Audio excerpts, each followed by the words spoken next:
So we got Lagrobos the Wise. As you can see, it was pretty cheap to get him. I don't have him completely awakened, nor do I have his ward, but I do have his ability board unlocked, and I do have him at 9 VSC, and then we get the 2 from the prism that we get from the event.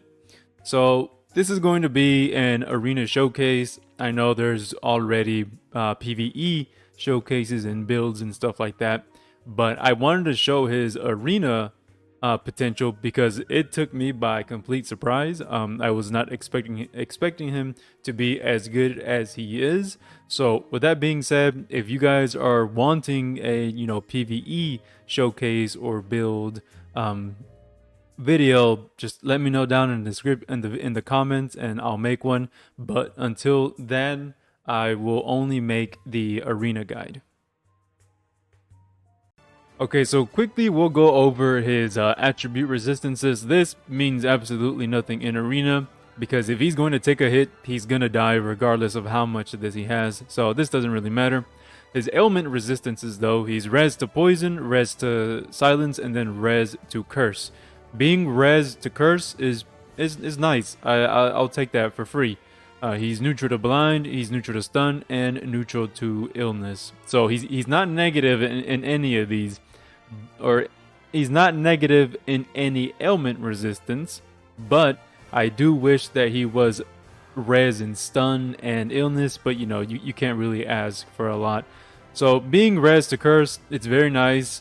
In the top leagues of arena, or super gold 1, there are teams on defense that do run a skill called Gaze at the End, which at battle start lowers the attribute resistances by 10 to the enemy, and then also has I believe it's a 20% chance to apply curse. It does go through the resistance. I'm not too sure on the formula, but it's safe to always make your physical DPS unit at least nil to curse, because a physical DPS unit that cannot do their skills is useless, right? There's no use for them. Stun and then illness and blind, if he happens to get either one of those, that's why we run Theria, to make so that she can cure it, right? We're not wasting SC trying to build against those resistances. And you can also gain ailment resistance by gear, so that can easily be fixed, but it's nice that he's not weak to any one of these. Okay, so his skills, you've seen it in the unit trailer. His S1 is long range. He can do it from anywhere on the map. And it's nice because it pushes enemies. It doesn't just hit them, it hits them and then pushes them back. So it's very good for a little bit of crowd control when you just want to push enemies away from you. His S2, do not use it in arena, because the first hit is long range of the attack, or the first part of the attack is long range, but then the second part of it causes him to close into the enemy, which puts him into melee range, and we don't want that because he's just going to absolutely get destroyed. His S3, this is his bread and butter. Serious long range combo attack to all enemies. This is a map wide skill. It hits everybody, no matter where they are, no matter where he is. The downfall to Sirius though is that the SET is ridiculously high. I believe it's either 52 or 53 SET. Yeah, it's a pretty big SET. And it's unfortunate because even if you run Spell Render, which gives you it gives you half of your stock. So with this being, we'll just say it's 52, right? Maybe it's 53, but just for the sake of the video, we'll say that it's 52. So Spell Render will give you 26, it'll give you 26. So even with Skill Charge 3, you're sitting at 46 SCT. So you're still having to wait for Lagrobos to gain some SCT at battle start. But long story short, this can be fixed by giving him the skill Purple Orb or giving him the Arc Stardust Live, which increases the skill stock of all the skills. So I found that it's better to give him extra stocks as opposed to trying to reach more S3s by using Pulls of Glory. Alright, let's go ahead and take a look at his traits. Sorcerer's Vicissitude, I'm assuming is how you say it. The first part doesn't really, the first things don't really matter, it's the last one. Boost physical attack damage based on int. So the more int he has, the harder he's going to hit physically. Trait 2, Xenoglacia. When only one weapon equipped is one staff, skill and special damage plus 120%, and then damage cap plus 6,000. The second part of trait 2, we don't care in arena, at least not for his physical DPS side. I do wish that this was physical attack damage instead of skill, because this would have helped him out a little bit more on maybe not so much PvP, but I personally just would have liked if it was physical attack damage as opposed to just skill damage. So he is limited to one weapon, but he does gain this massive 120% boost. Okay, so let's go ahead and look at the equipment that I have on him. I think his best in-slot staff that he could probably use is going to be Kingdom of Science Flag. This was from the Dr. Stone collab arc, the Light of Science arc. It's the Arc Ether reward. Greatly boost physical attack damage based on int. So this, like I said, I think it's the best staff that he could use physically, at least in arena. There's not really many staffs that can help him deal physical damage. You know, it makes sense because all of the staffs are for magic. So they're very, very limited to even his paid weapon doesn't help him at all on his physical DPS side. The only other staff that can help him is the one that is from the Council of 10, the UR arc. This is the Arc Ether reward. Battlestar, apply physical/magical attack damage plus 20% buff to all allies. So even if you had this, you would probably put this on like a support or someone else, so that way Lagrobos can get this buff while also making use of Kingdom of Science Flag. As for the robe, we don't have that many robes that are, you know, more inclined to the physical aspect. The Garb of the Beast Emperor is pretty much the only one because it gives physical/magic attack damage plus 10%, with the downfall of the men and women losing 66% of their HP, which is fine for Lagrobos because even if, you know, he had a decent amount of HP, if he got hit by a stray hit, he's going to basically die because he's squishy. We do get this 1000 damage cap, but we don't really care about that. Equilibrium Sphere, light, dark, no attribute, physical attack damage plus 15%, and on top of that we get blind and cursed resistance. So now, since he's neutral to blind, now he's res to blind.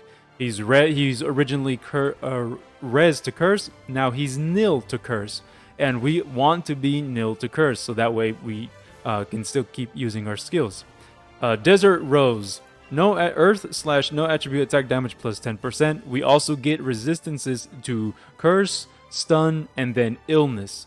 So now his ailment resistances are... Oh, hold on. Sorry, I guess I didn't equip them. And here we go. Okay.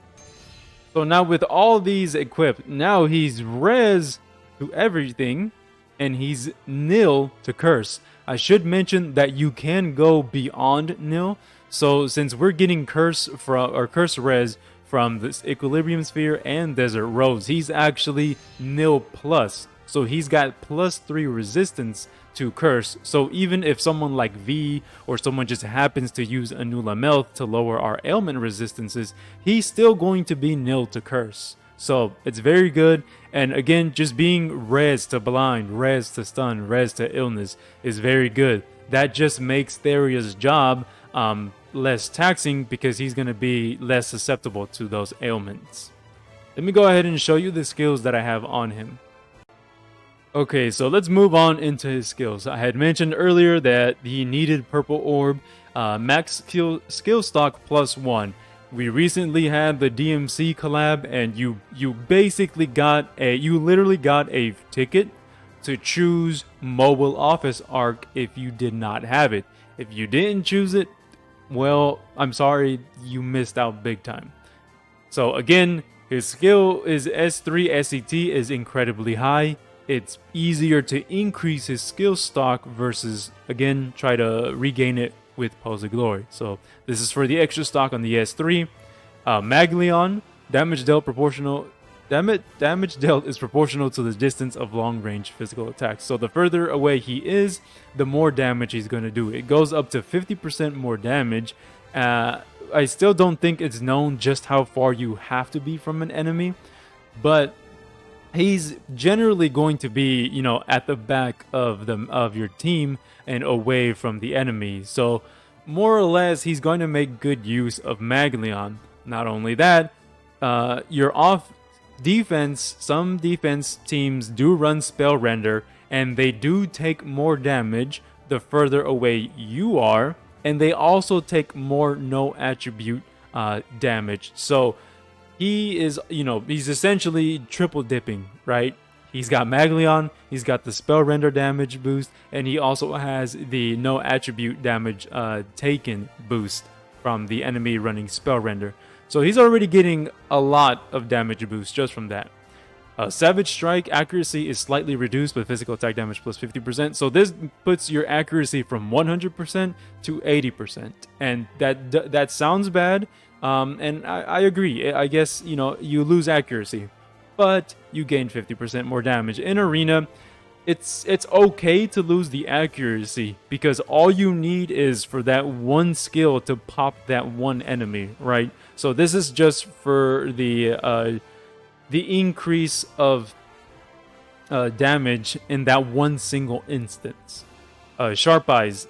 A lot of people don't like Sharp Eyes in Arena, but I see this as an investment, right? If you're going to build your physical DPS, you're going to aim to try to, you know, kill the enemy as hard as you can. So why not benefit from that and make use of Sharp Eyes as well as, you know, and run Pose of Honor. Every time you defeat an enemy, you recover 5% MP. This uses 3% of your max MP for 50% more damage. So this is an investment. You're not going to be able to use this right off the bat when you use your S3 because it is possible to do that, but the unit's MP pool has to be ridiculously low in order for you to use Sharp Eyes at the very start. Berserker, self-explanatory, more physical damage, 30% more physical damage, but you lose HP, that's fine.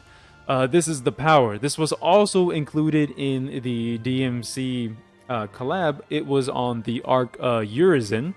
At skill power rises based on current skill stock at max skill stock of 6 skill damage plus 20%.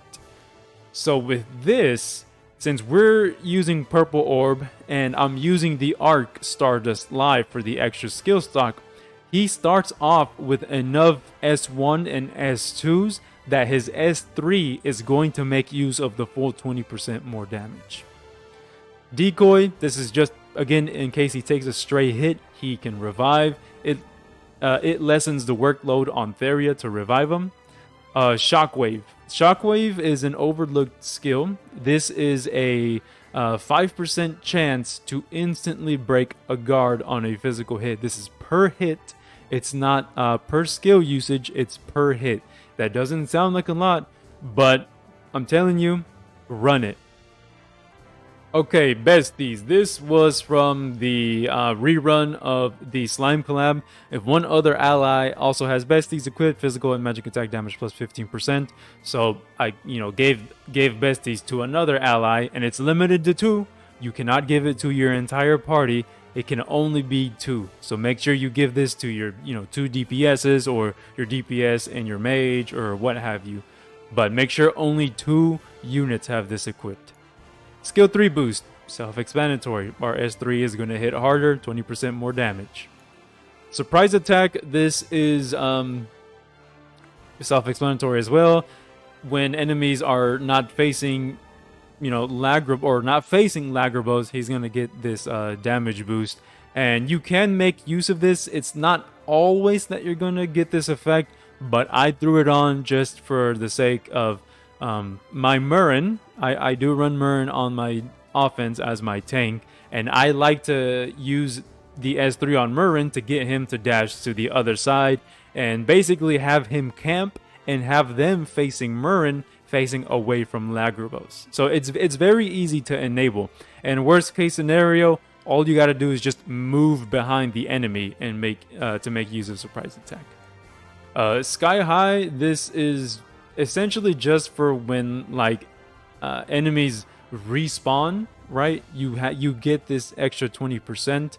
I'm sure you could probably replace this with something else. I don't have all of the arcs, so I'm just making do with what I have. Skill charge 3. I included this because it's just going to help us reach more skill charge 3s. Fast aura, he doesn't come with fast aura or auto aura. This is just so that he can have more make use of Kingdom of Signs flag more. So this is a 20% increase at battle start to end. So yeah, I mean, it's nothing, I guess, too crazy, right? I'm just working with what I have. If you find yourself being able to slot in better skills, by all means, go for it. Hopefully this just serves as a template, and hopefully I explain the reasoning behind the skills that I'm using. So let's go ahead and show him in Arena just so that you can see how surprisingly good he is. Alright, I do have it on auto, but I will quickly select it. Okay, so you see that we have a full charge of S1, and then we are very close to getting a second charge of S3. Now, you can play him on manual, but you can also play him on auto. I have him on auto. Let me just leave it on auto and show you how it goes.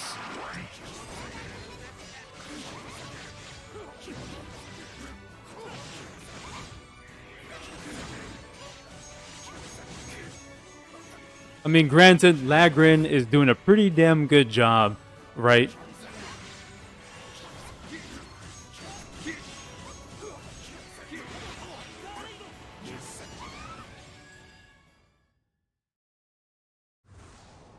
Okay, so you saw that we were very close to having 2 stocks of S3 at the very start of the fight. If you notice here, I do not have Pose of Glory. And what Pose of Glory does is you get 5 SCT when you defeat an enemy to the net, to all your skills.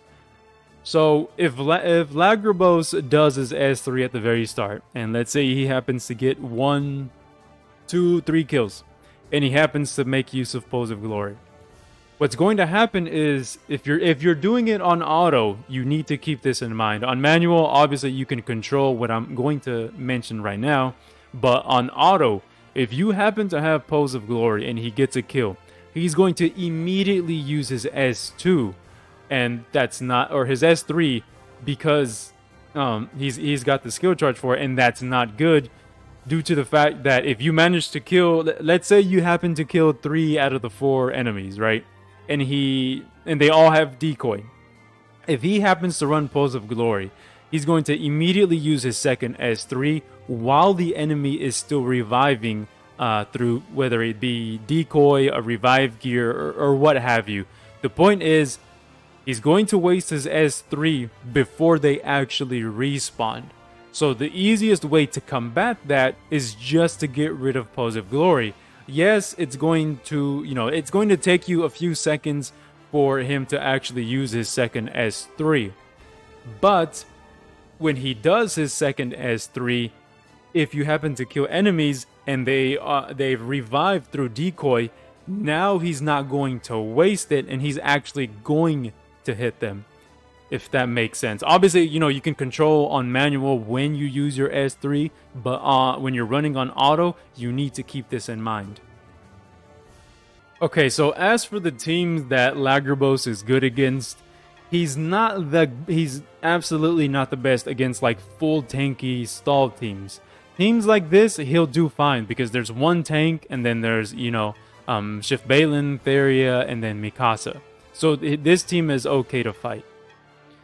This team, again, it's okay to fight because there's no tanky. Obviously, this team composition is still scary, but he's going to perform well because there's no unit that's just going to be straight up tanking all the hits. If you notice in the previous fight that we did, he can only, I guess on auto, he can really only make use of 2 S3s the entire match. Granted, Lagran was doing a pretty damn good job at taking care of the enemies. So he's very good, but he has his downfalls, which is the high SCT on his S3, the fact that his S3 is only 1 stock at base, so he needs purple orb at the very least to get 1 charge of S3 at the start. He also does he does burst damage, but after he uses his 2 S3s, if you don't have a way for him to regain more skill charge, more S3 charges, he's pretty much dead weight, right? I mean, you could sit there and spam his S1, yes, but on auto, the AI does not like to do that whatsoever. It'll do it like, every now and then, but it's not often enough for me to count his S1 as a reliable source of damage to the enemy. So he is a 2-pump chump.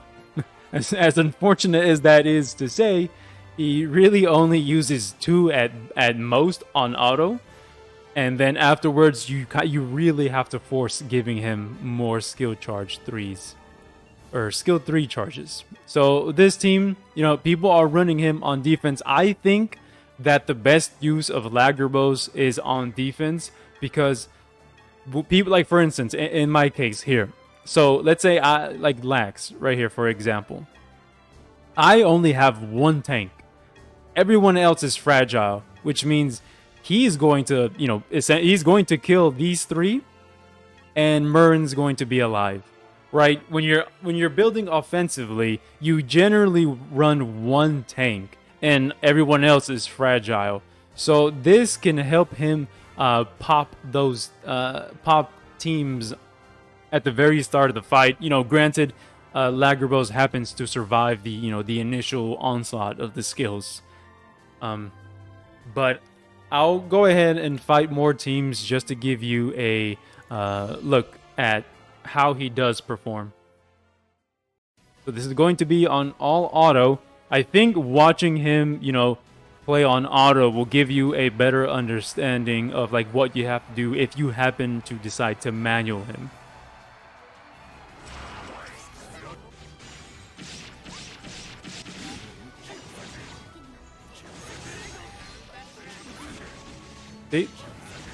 Had I given him, he happened to die, and we gave him decoy, so we weren't having to wait for Theria to revive and then for him to use his skill. See, he randomly does his S1s, and then he did his S2, and now he's dead. So this emphasizes when I say that he's essentially he's a 2-pump chump. And there we have it. I think this team is a good example of what I mean by him not having Pulse of Glory. Okay, so he killed them, right? He killed everyone except for Gorm. Had he had Pulse of Glory, he would have immediately used his S3 and wasted it on Gorm and not killed anybody. This is on auto. Obviously, like I said, on manual, you can totally control when he does it, but that's something that is very important and very crucial. Okay, so I think that's pretty much all I have for you guys. If you have any further questions, you can leave them down in the comments, and I'll respond to them as quick as I can. I think Lagrobos is very straightforward when it comes to what he is supposed to do or what he can do, what teams he's good against, what teams he's not good against, and yeah, I hope I did a I tried to keep it direct and to the point, so forgive me if I guess didn't cover things too in-depthly, but I don't think it was needed because I think he's pretty straightforward. His arena potential was very surprising, at least his physical DPS.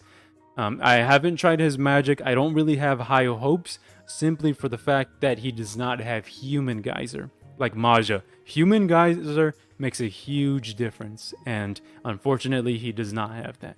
So with that being said, this is the end of the video. I do appreciate you guys watching. As always, thanks for watching, and I'll catch you guys next time.